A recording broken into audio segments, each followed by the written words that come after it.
Alright everyone, I hope you're settled and you're ready for this video. It's going to be a little bit more casual than the others, even though they were pretty casual as well.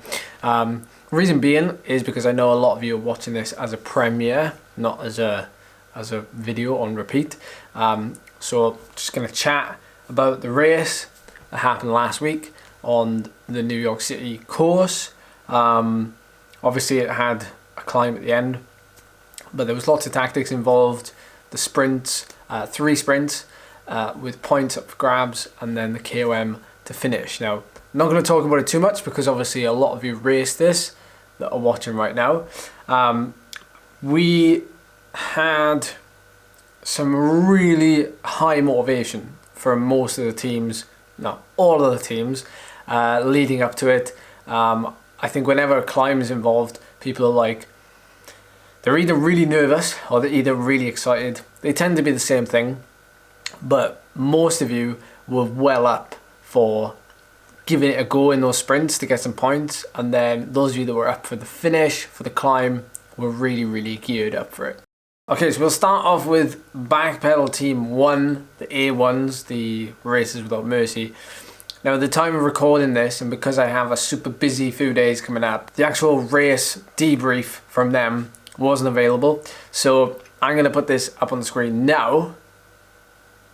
Hopefully it's here, hopefully they've sent it in time and it's up on the screen. I don't know what it is, so you can read it, and I'll just sit here in the background while you read it. Hopefully it gives you everything you need to know about what happened in their race. We do actually have some footage from Ruben, who raced that race, going up onto the skyline. Pretty grim, that climb in itself, not to mention the rest of the course. Very little rest anywhere on this course, but I decided to take this footage from Ruben's stream because it was a sign of where the pain really began. Team A2, the amino acids, they actually finished in 7th position, but in their race recap they say, this week the amino acid dream team of Daniel, Peter, Theo and Michael managed to stay with the front group to the New York KOM, where they managed great results, finishing 14th, 18th, 19th and 21st. By far the strongest on the team. All was well until the final sprint, which oddly enough wasn't at the distance it should have been. Nevertheless, first sprint is where everything blew apart. Our dream team managed to get in the front group, but I could only manage the group behind, and it was a baptism of fire for Ollie, whose first race it was for the team, got in the group behind mine, and that's how we stayed for the duration. It was 4 minutes of hell of the New York City KOM. Unfortunately, even though we had 4 riders top 21, other teams having less, we slipped down and placed in the league table to 7th, but still all to play for. And with a view from the front, courtesy of Theo, it was a tight group throughout with around 20 people in the front blob till the end, 4 of us in that blob. Getting the sprint heads up really helped. Attacking and observing red numbers was key. 4% climb was the other one, but don't think it was long enough to cause splits. I don't think anyone went super hard really.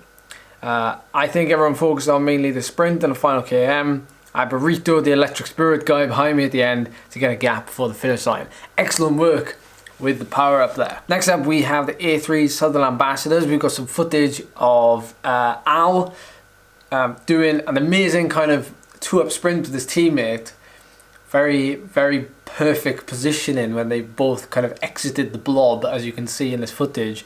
But they came in 4th. Here's what Al had to say about the race. The A3 team are consolidating a tied for 3rd position in their division, thanks in great part to a superb effort by Ben, who got 5th on the stage and 4th on the KOM. 2 riders went for sprint time, but despite great numbers and some personal PBs, we were just outside of the top 10.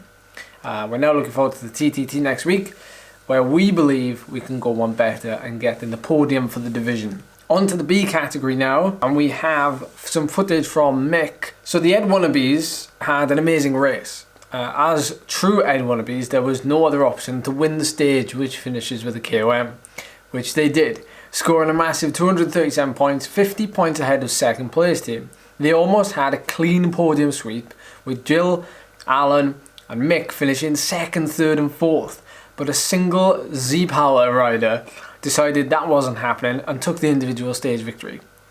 John scored a lot of intermediate points along the road and finished 18th, while Phil secured a 33rd finishing spot. Jason has no escape left out of the team, as his 50th place saw him officially promote to a B category. Congrats, Jason. After 3 races, the Ed Wannabes are still in 5th place in the general classification, 6 points behind the first place team and 8 points in front of 6th place team. The second team in the B category are the Iced Spiced Buns, who currently lie 6th. Team Ice Spiced Buns racing season took several setbacks during event 3 of 8. Chris wasn't sure he could race due to a sunstroke, and there weren't any obvious deputies. Gunnar, the powerhouse, had heavy legs from the weekend, and Zwift wasn't letting Paul, the team captain, log in, so no de-Xing was happening. Despite these setbacks, all 6 riders were still in the front group as the first splits were showing, and Paul was able to encourage the team by watching the live streams by Jonas. So the team was settling in to contest the first sprint when technical disaster struck Jonas with a blue screen failure. Race over. Stream gone, so no de-Xing. Followed by Fraser's expletives as he saw he was the wrong side of the split and could not get back into the front group.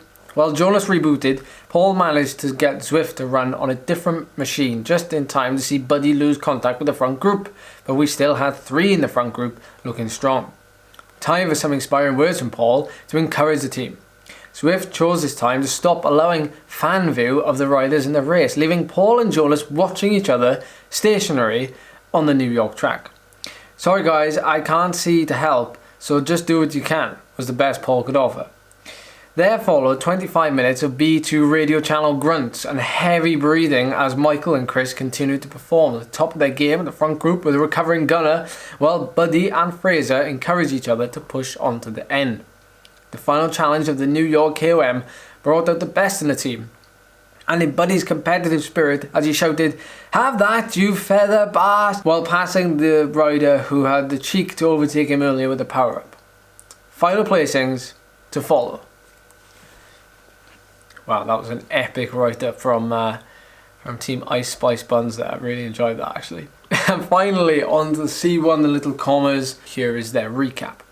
Backpedal C's dropped to 5th equal overall in the series, down from 3rd, with 44 points, coming 11th in the race. This was a very challenging course for this team.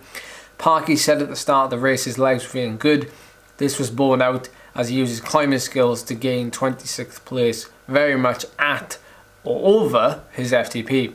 Parky found it hard from the start but managed to stay with the front group for the first lap. Quoting, "I was at 105% of FTP for 15 minutes. I hit Harlem Hill and just took each rider in front of me as a target. It was as hard going for the rest of the little commas, keeping up the pace of the main group before the climb. Jeff was getting stronger and stronger, riding 2.93 watts per kilo, staying with the main group as long as he could, making 28th with some great power numbers.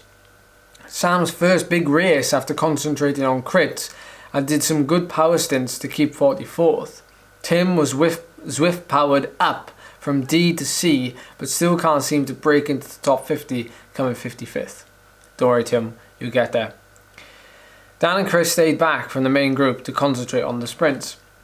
There are 3 riders from other teams that are consistently hitting high numbers in the sprints, and it's a bit tough to beat them.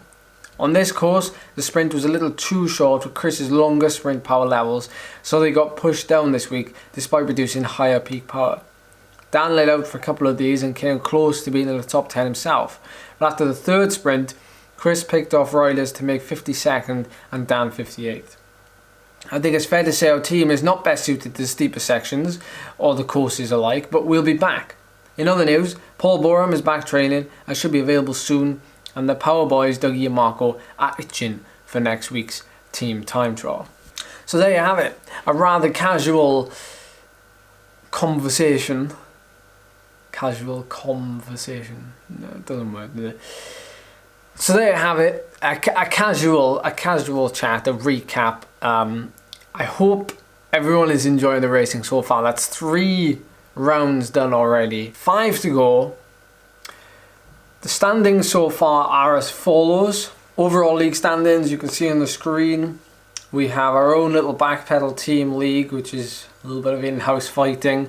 There's a joint first place going on between the Ed Wannabes and the Southern Ambassadors, which is great to see.